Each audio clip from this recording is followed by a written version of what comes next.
ಭಸ್ತ್ರಿಕಾ ಎರಡು cleansing technique ಇದು ಮಾಡೋದ್ರಿಂದ ನಮ್ಮ ಶರೀರದಲ್ಲಿ ಅನೇಕ ರೋಗಗಳಿಗೆ ಇದು ಹೆಲ್ಪ್ ಆಗುತ್ತೆ, ಅಂದರೆ ರೋಗ ನಿವಾರಣೆಗೆ ಹೆಲ್ಪ್ ಆಗುತ್ತೆ.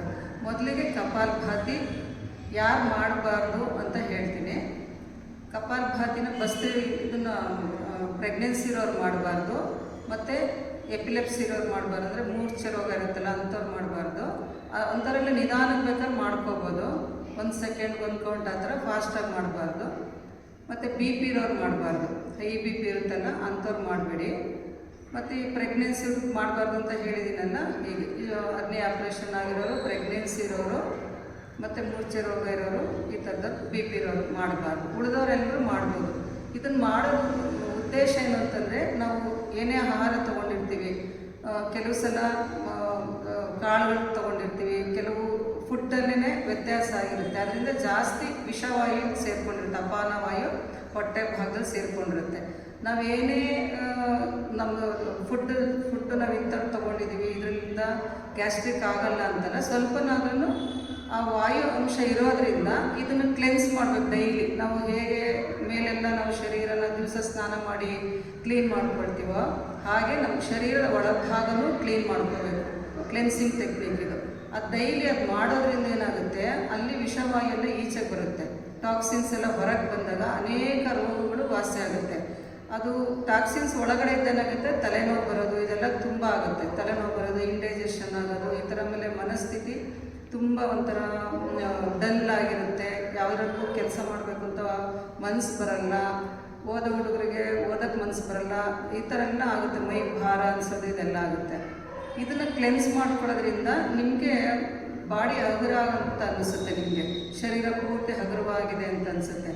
ಅದನ್ನು ಹೇಗೆ ಮಾಡೋದಂತ ಮುಂದೆ ಇದಾದಮೇಲೆ ತೋರಿಸ್ತೀವಿ, ಆ ರೀತಿ ಮಾಡ್ಕೊಳ್ಳಿ. ಇದು ಕಪಾಲಭಾತಿ.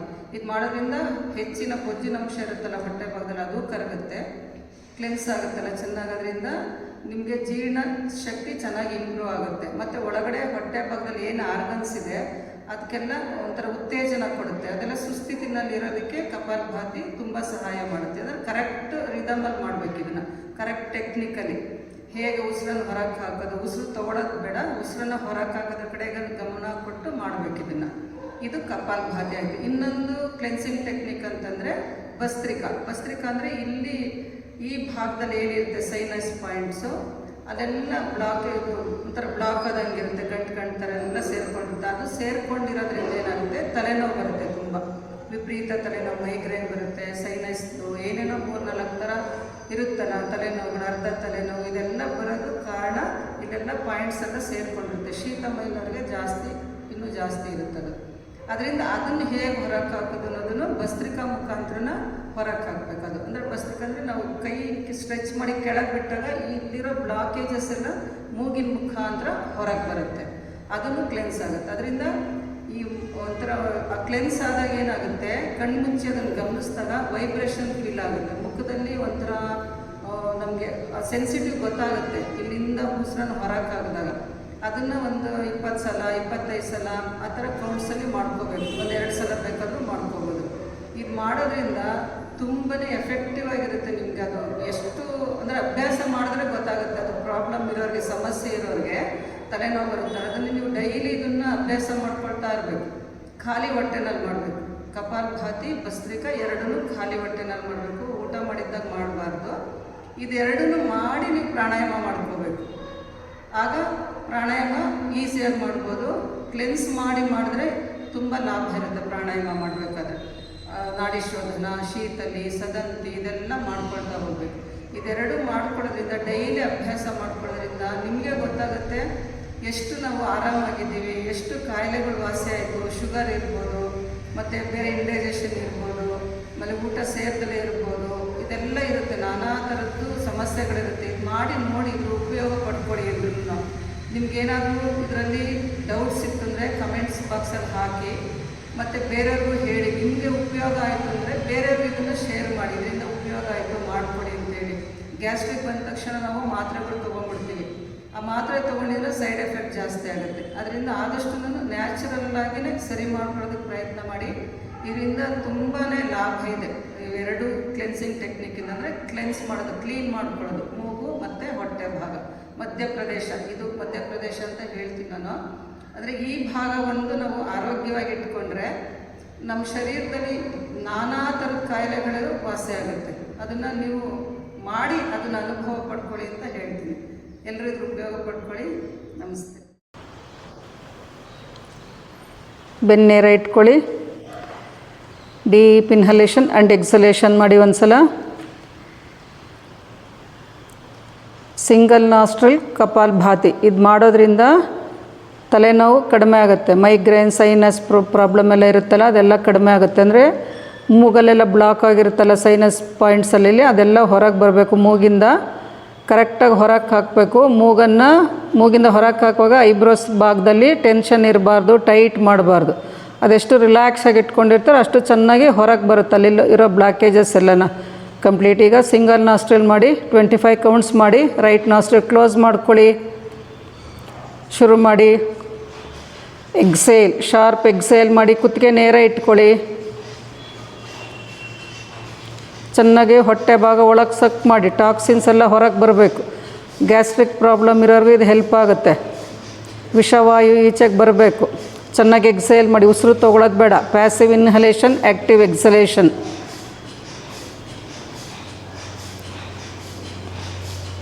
ಟ್ವೆಂಟಿ 25 ಕೌಂಟ್ಸ್ ಆದಮೇಲೆ ಚೇಂಜ್ ಮಾಡ್ಕೊಳ್ಳಿ. ಲೆಫ್ಟ್ ನಾಸ್ಟ್ರಿಲ್ ಕ್ಲೋಸ್ ಮಾಡಿ ರಿಂಗ್ ಫಿಂಗರಿಂದ. ಕುತ್ತಿಗೆ ನೇರ ಇಟ್ಕೊಳ್ಳಿ. ತಲೆ ಕೆಳಕ್ಕೆ ಹಾಕಬೇಡಿ.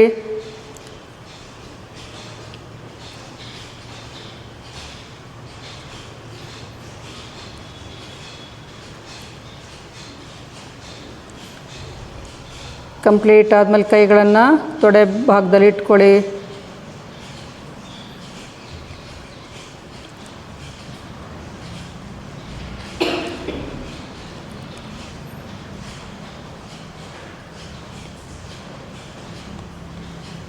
ರಿಲ್ಯಾಕ್ಸ್.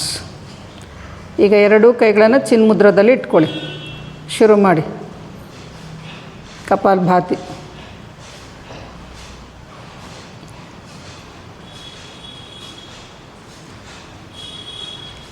ಇದು ಮಾಡೋದ್ರಿಂದ ಜೀರ್ಣಾಂಗ ಕ್ರಿಯೆ ಚೆನ್ನಾಗಿ ನಡೀತಾ ಇರುತ್ತೆ. ಹೊಟ್ಟೆ ಭಾಗದಲ್ಲಿ ಏನಾದರೂ ವ್ಯತ್ಯಾಸಗಳಿದ್ರೆ ಅದೆಲ್ಲ ಅಲ್ಲಿರೋ ಅಂಗಾಂಗಗಳೆಲ್ಲ ಸಚೇತನಗೊಳ್ತವೆ.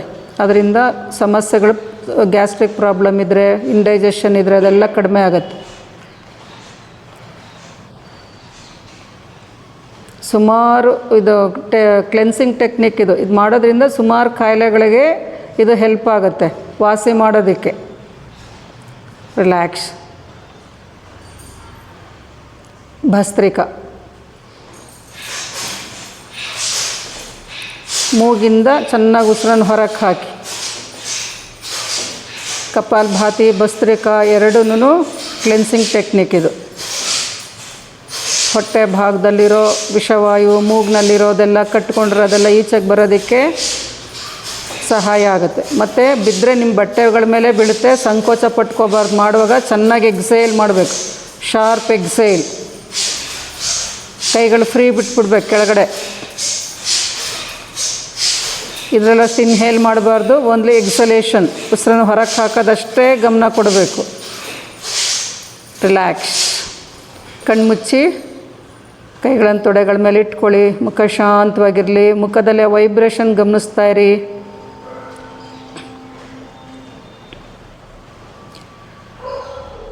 ಇನ್ನೊಂದು ಸಲ ಮಾಡಿ. Second round. ಯಾವುದೇ ರೀತಿ ತಲೆನೋವಿದ್ದರೆ ಮತ್ತು ಸ್ಟ್ರೆಸ್, ಟೆನ್ಷನ್ ಅದೆಲ್ಲ ಕಡಿಮೆ ಆಗುತ್ತೆ ಇದು ಮಾಡೋದ್ರಿಂದ. ಕಪಾಲಭಾತಿ, ಭಸ್ತ್ರಿಕಾ ಮಾಡೋದ್ರಿಂದ.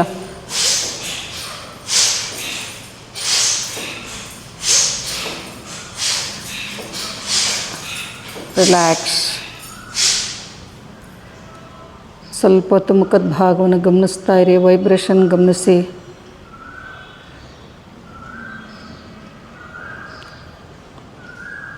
ಇದು ಮಾಡ್ಕೊಂಡ ನಂತರ ಪ್ರಾಣಾಯಾಮ ಅದೆಲ್ಲ ಮಾಡಬೇಕು. ನಾಡಿ ಶೋಧನ, ಶೀತಲಿ, ಸದಂತಿ ಯಾವುದಾದ್ರೂ 2-3 ಮಾಡ್ಕೊಳ್ಳಿ. ಪ್ರಾಣಾಯಾಮ, ನಾಡಿ ಶೋಧನ ಅಂತೂ ಕಂಪಲ್ಸರಿ ಎಲ್ಲರೂ ಮಾಡಲೇಬೇಕು. ಅದು ತುಂಬ ಹೆಲ್ಪ್ ಆಗುತ್ತೆ ನಿಮಗೆ. ಮೈಂಡ್ ರಿಲ್ಯಾಕ್ಸ್ ಆಗುತ್ತೆ. ಇದು ಕಪಾಲಭಾತಿ ಭಸ್ತ್ರಿಕಾ ಮನೇಲಿ ಮಾಡ್ತಿರೋರು ಅದರಿಂದ ಏನು ಹೆಲ್ಪ್ ಆಯಿತು ನಿಮಗೆ ಅನ್ನೋದನ್ನು ಕಮೆಂಟ್ ಬಾಕ್ಸಲ್ಲಿ ಹಾಕಿ ಬೇರೆಯವ್ರಿಗೂ ಹೇಳ್ಕೊಡಿ. ಪ್ರತಿ ದಿವಸ ಮಾಡಿ ಇದನ್ನು ಪ್ರತಿ ದಿವಸ ಮಾಡಿಕೊಂಡು ಪ್ರಾಣಾಯಾಮ ಮಾಡಿ. ನಾಡಿ ಶೋಧನ ತುಂಬ ಸಹಾಯ ಆಗುತ್ತೆ. ನಿಮ್ಮ ದಿನಚರಿನಲ್ಲಿ ಇದು ಒಂದು ಭಾಗ ಅಂತ ಇಟ್ಕೊಳ್ಳಿ. ಊಟ ತಿಂಡಿ ಹೇಗೆ ಮಾಡ್ತೀವೋ ಹಾಗೆ ಕಪಾಲಭಾತಿ ಭಸ್ತ್ರಿಕಾ ನಾಡಿ ಶೋಧನ ಮಾಡ್ಕೊಳ್ಳೋದನ್ನು ಅಭ್ಯಾಸ ಮಾಡ್ಕೊಳ್ಳಿ. ಬೇರೆದು ಮಾಡದೇ ಇದ್ದರೂ ಪರವಾಗಿಲ್ಲ, ಟೈಮ್ ಇಲ್ಲ ಅಂದರೂ ಇದಿಷ್ಟಾದರೂ ಮಾಡಿಕೊಳ್ಳೇಬೇಕು ಎಲ್ಲರೂ ಆರೋಗ್ಯವಾಗಿರೋದಕ್ಕೆ. ನಾಡಿ ಶೋಧನ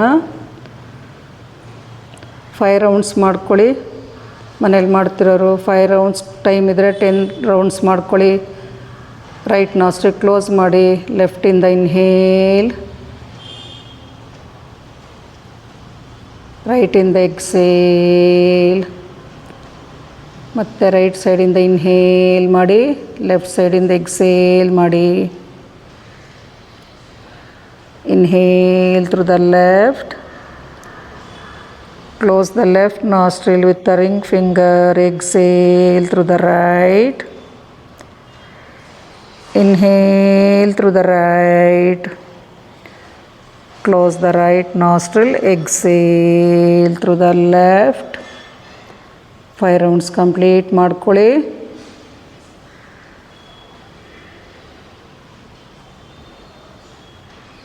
ನಿಧಾನ ಮಾಡಿ.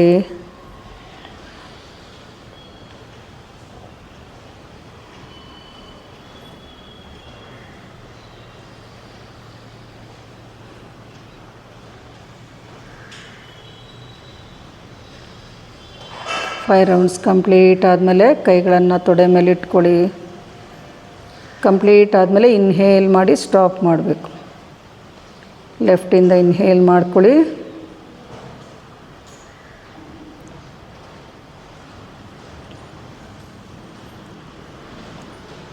ಕೈಗಳನ್ನು ಧ್ಯಾನ ಮುದ್ರದಲ್ಲಿ ಇಟ್ಕೊಳ್ಳಿ.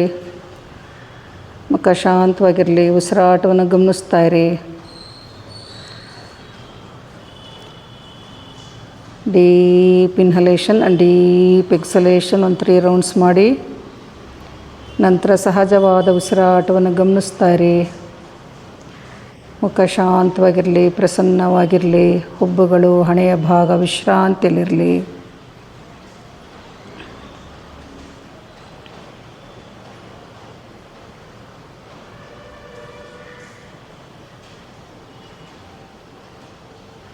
ಒಂದು 5 ನಿಮಿಷ ಹಾಗೆ ಉಸಿರಾಟವನ್ನು ಗಮನಿಸ್ತಾ ಇರಿ.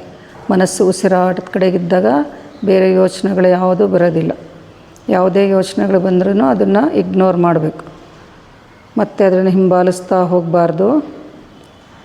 ಉಸಿರಾಟವನ್ನೇ ಗಮನಿಸ್ತಾ ಇರಿ.